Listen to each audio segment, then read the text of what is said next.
दुनिया का माना हुआ विद्वान, वर्ल्ड पॉपुलर फिगर,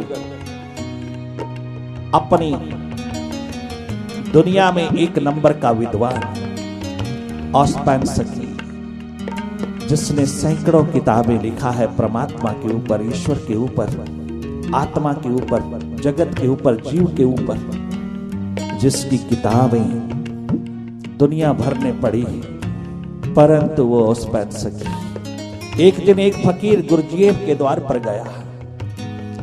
कहीं वो गांव से गुजर रहा था, उसके दोस्तों मित्रों ने कहा, अरे तू इतना बड़ा फिलोसफर है, इतना बड़ा दार्शनिक है, इतना बड़ा तार्किक व्यक्ति है, इतना बड़ा विद्वान है, हमारे भी इस एरिया में एक बहुत बड़ा महापुरुष रहता है, आप उसके दर्शन करने के लिए चलोगे? अनजाने में अकस्मात उसने हाँ कर दी। हाँ, ऑस्पेंसकी अपने दोस्तों के साथ उस फकीर के द्वार पर गया। उस फकीर के चरणों में जब बैठा तो 5 मिनट में थक गया। वहां 50-60 व्यक्ति बैठे, ध्यान में डुबकी लगा रहा, मेडिटेशन के प्रोसेस में उतरा, अंतर ध्यान की प्रक्रिया में खूब आनंदित मौन अवस्था में डूबे बैठे हैं। और गुरजेब भी, वो फकीर साईं भी भीतर की अवस्था में स्थित होकर के अपने समाधिस्थ अवस्था में डूबे। 5 मिनट, 10 मिनट, 15 मिनट, 20 मिनट बेचैन हो गया ऑस्पेंसकी। ऑस्पेंसकी दाएं बाएं देखने लगा कि कोई पूछता नहीं, कोई वेलकम नहीं, कोई स्वागत नहीं, कोई पूछताछ नहीं, कोई इंक्वायरी नहीं। ये कब तक होता रहे, कब तक बैठे रहेंगे? मैं तो बेचैन हो गया। 20 मिनट के बाद आखिर को उसने अपना मौन तोड़ा और सारे एटमॉस्फेयर को डिस्टर्ब कर दिया, सारे शांत वातावरण को डिस्टर्बिंग स्टेट में उतार करके कहता है, ओ महाराज, आपको मालूम है मैं कौन हूं?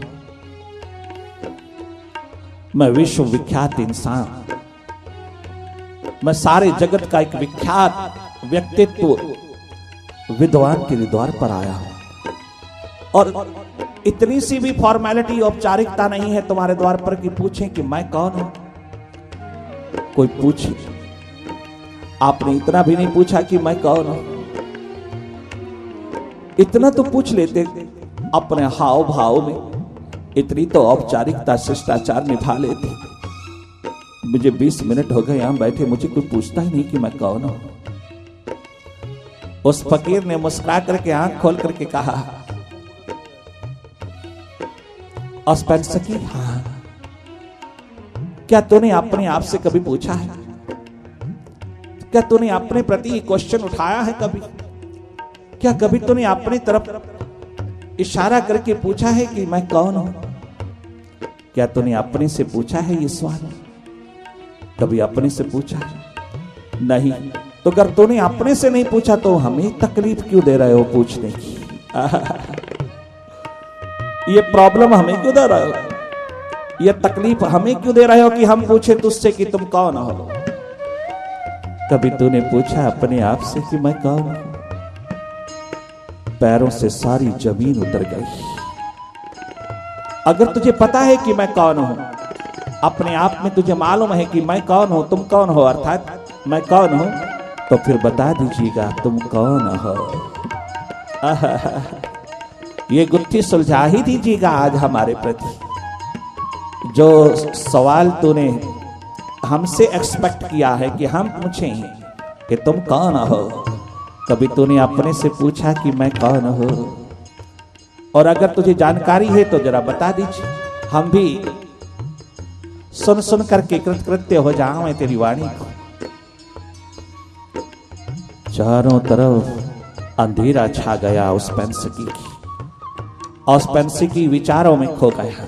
उसकी नजरों के चारों ओर किताबें, उसी की लिखी हुई किताबें चारों ओर घूमती हुई उसको दिखाई दी। एक एक पेज, एक एक पृष्ठ खुलता हुआ उसके समक्ष खड़ा हो गया।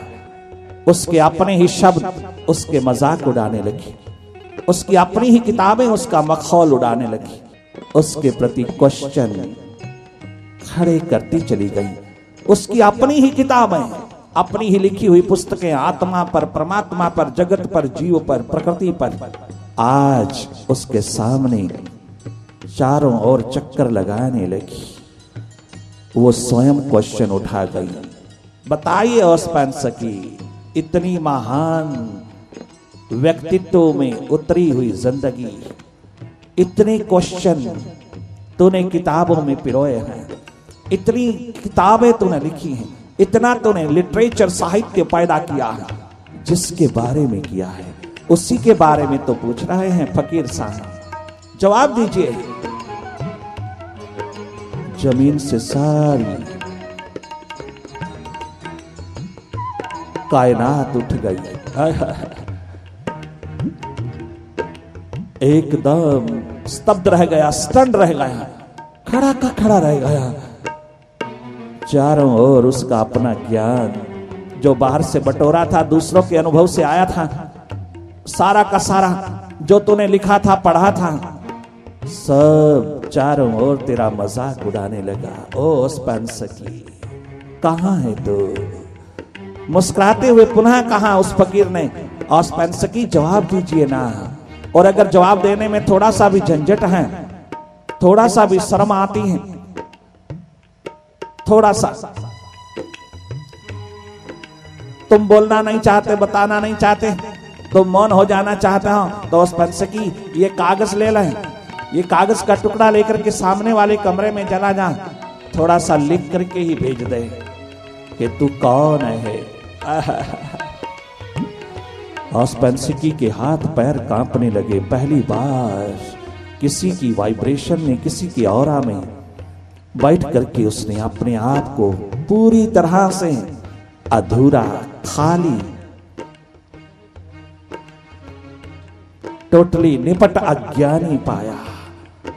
ओह, मैं विश्व विख्यात विद्वान, मैं इतना बड़ा महर्षि, मैं इतना बड़ा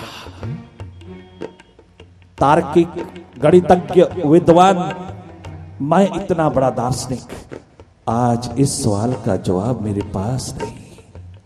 गजब हो गया। बहुत ऑनेस्टली, ईमानदारी से, बहुत वफादारी से, अपने प्रति सिंसियरली, ऑनेस्टली अपने प्रति सवाल उठाता है। औस्पेंसकी, आज तेरे पास जवाब कहां है? दुनिया भर को जवाब देने वाला, दुनिया भर के सवालों को सुलझा देने वाला, दुनिया भर की प्रॉब्लम को, समस्या को समाधान में उतार देने वाला, दुनिया भर की किताबों को जवाब देने वाला, दुनिया भर के सवालों को समाधान में उतार देने वाला, आज तेरे पैरों से जमीन खिसक रही है, आज तेरा रोम रोम हिल रहा है, आज तेरा अंग प्रत्यंग घबरा रहा है, आज तेरी जिह्वा में ताकत नहीं बोलने की, आज तेरे गले में कोई शब्द नहीं। कहां गया वो औस्पेंसकी, इतना बड़ा विद्वान? थोड़ी ही देर में औस्पेंसकी कमरे से निकलता है और वह खाली कागज उस फकीर के चरणों में रख देता है। आंखों में आंसू भर करके उसके समक्ष बैठ करके सर झुका देता है। ओ फकीर साईं,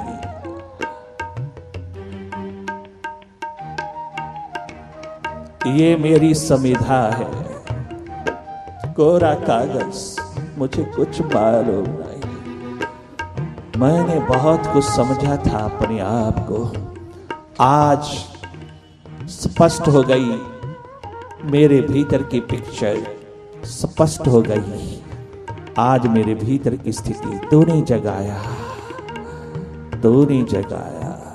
वो फकीर जिसको गांव से बाहर कोई जानता नहीं, जिसको दुनिया जानती तक नहीं, और वो औस्पेंसकी जो वर्ल्ड पॉपुलर फिगर है, जिसको कोई भूला नहीं, आज वो अनजाने से फकीर के चरणों पर सर झुका गया। दोनों आंसू पहली बार छलके उसकी आंखों से, अपनी अज्ञानता का भान हुआ और कहने लगा, ये समिधा, फिर बोलने की जरूरत नहीं रहती। 2 घंटे लगातार जो डिस्कशन चली, उसकी जरूरत नहीं थी, अगर पहले ही कदम पर समिधा भेंट कर देता, परंतु उसे मालूम कहां है। उसे तो आज तक किसी ने झकझोरा ही नहीं था, आज तक कोई क्वेश्चन ही नहीं उठा था, आज तक किसी ने उसको टेस्ट में उतारा ही नहीं था। पहली बार एक फकीर की नजरों ने ऐसा तीर मारा, सब चकनाचूर हुआ। जो भी अहंकार, अभिमान, ईगो का शिखर बना था भीतर, यूं ही झूठी झूठी विद्या, शिक्षा, झूठी झूठी नॉलेज पिरोया था अपने जीवन में, आज तक की जिंदगी यूं ही खोटी खोटी चली गई।